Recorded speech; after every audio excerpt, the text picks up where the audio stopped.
Shalom saudara sekalian, salam sejahtera dalam kasih Tuhan kita Yesus Kristus. Kebenaran hari ini 16 Juni berjudul Teolog yang tidak mengalami perubahan kodrat. Saudaraku sekalian, para teolog dan pemimpin gereja paling bertanggung jawab atas keadaan kekristenan yang telah begitu merosot dan mengalami penyimpangan. Biasanya para teolog dipandang oleh jemaat awam atau umat sebagai perwakilan dari Allah untuk mengajar jemaat dengan memberi penjelasan mengenai siapa Allah dan bagaimana seharusnya menjalani hidup sesuai dengan kehendak Allah. Walau prakteknya banyak teolog hanya mengajarkan pengetahuan tentang Allah atau teologi. Dan itu pun belum tentu menjawab kebutuhan jemaat. Jemaat awam atau umat merasa tidak memiliki akses langsung kepada Allah seperti yang dimiliki para teolog. Ditambah lagi dengan pola keberagamaan pada umumnya yang memandang bahwa tokoh agama adalah mediator antara Allah dan umat, maka umat semakin menaruh harapan dan keyakinan kepada para teolog sebagai mediator dengan Allah. Dari hal ini para teolog memiliki pengaruh yang sangat besar terhadap umat. Kondisi ini memberi peluang atau berpotensi terjadinya dominasi manusia kepada manusia lain. Betapa rusaknya kehidupan iman orang percaya kalau para teolog dan pemimpin gereja tidak mengalami perjumpaan dengan Tuhan dan hidup berjalan dengan Dia.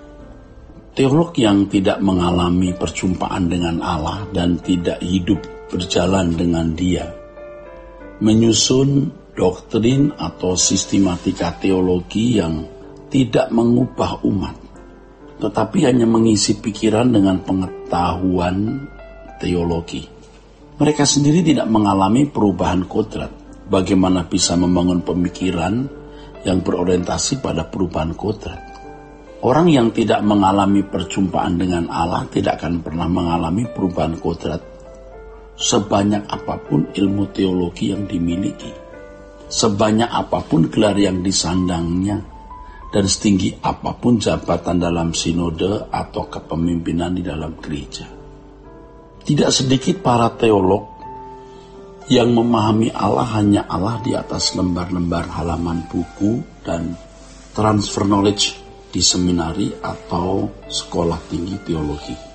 Mereka tidak memahami Allah dari perjumpaan langsung dan kehidupan konkret hidup berjalan dengan Allah. Ironinya hampir semua mereka berpikir bahwa dengan pengetahuan teologi yang banyak, gelar akademis di lingkungan teologi dan pengalaman dalam kegiatan rohani baik di seminari maupun di gereja, maka mereka merasa sudah mengenal Allah lebih lengkap. Mereka merasa sebagai sumber pengetahuan tentang Allah yang paling bisa dipercaya, paling benar, dan paling sah, saudaraku. Sikap para teolog seperti ini sebenarnya sebuah pelecehan terhadap Allah.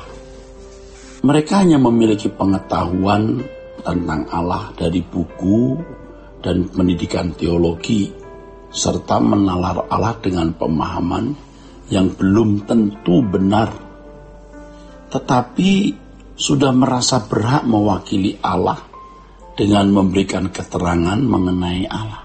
Saudaraku, kita harus tahu bahwa pengetahuan teologi yang dimiliki para teolog bisa menjadi komoditas untuk kehidupan nafkah atau sebagai profesi guna mendapatkan uang, tetapi bukan sebagai dedikasi.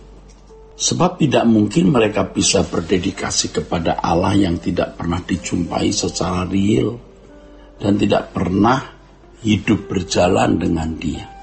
Hal ini bukan bermaksud menyatakan bahwa seorang teolog tidak berhak hidup dari panggilannya sebagai pengajar atau pengkhotbah.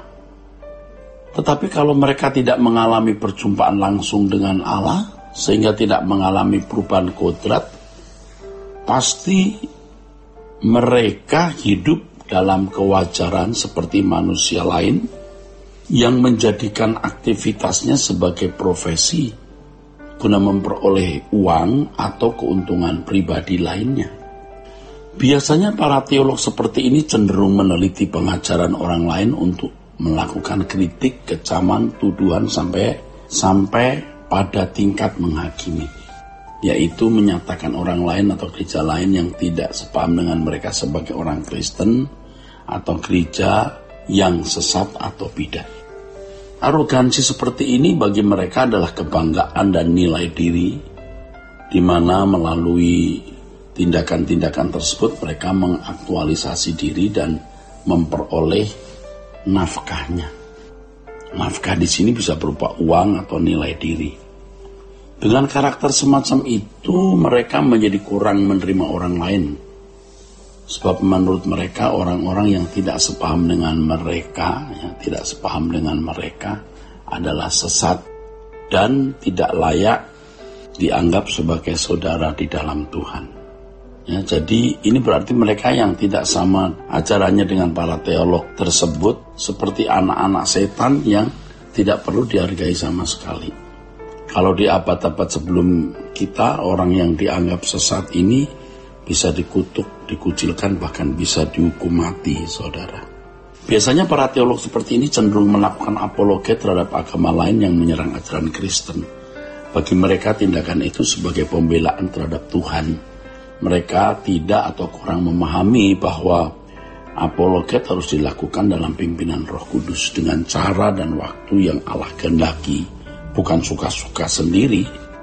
Lebih dari apologet, orang percaya harus menjadi saksi, yaitu membuktikan bahwa Yesus adalah anak Allah dan semua yang diajarkan Alkitab adalah kebenaran melalui perbuatan nyata yang keagungannya melampaui kehidupan moral agama dan tokoh-tokohnya.